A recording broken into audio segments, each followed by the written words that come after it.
Halo Sobat Corong ID. Masih berbicara tentang eskalasi konflik di Laut Natuna Utara yang berkembang belakangan ini bos. Dengan meningkatnya eskalasi konflik di sana, otomatis juga akan mempengaruhi kekuatan militer yang ada di Laut Natuna Utara. Bahkan, diprediksi konflik ini akan berdampak besar pada keamanan dan kedamaian di Laut Natuna Utara.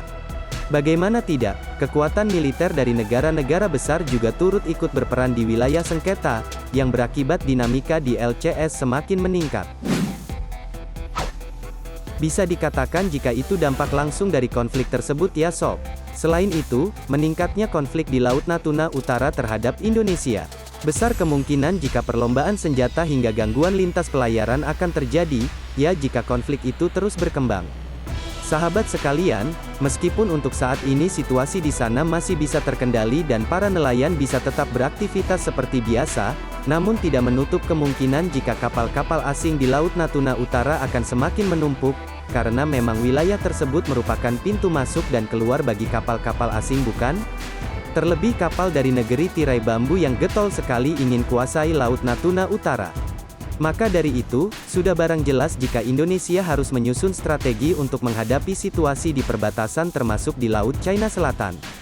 Nah, dengan hal ini, pemerintah kita dalam segi pertahanan tengah membangun kekuatan lintas matra di Kabupaten Natuna Sob, yang nampaknya upaya ini membuahkan hasil yang cukup positif.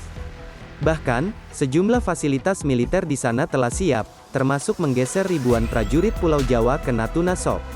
Sebagai contoh, kebutuhan penempatan pasukan Korps Marinir yang semula hanya satu kompi kini bakal digandakan menjadi satu batalion atau 800 hingga 1000 prajurit.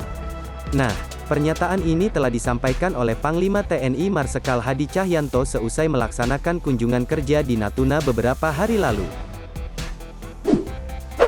Ya memang, untuk pembangunan kekuatan militer di Natuna adalah prioritas utama bagi kita.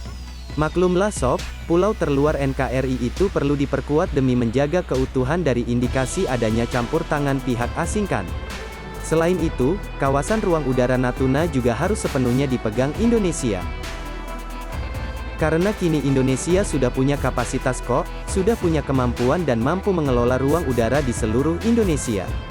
Pemerintah kita harus segera mengambil alih otoritas dari tangan Singapura, FIR Natuna ini harus secepatnya dikuasai Indonesia.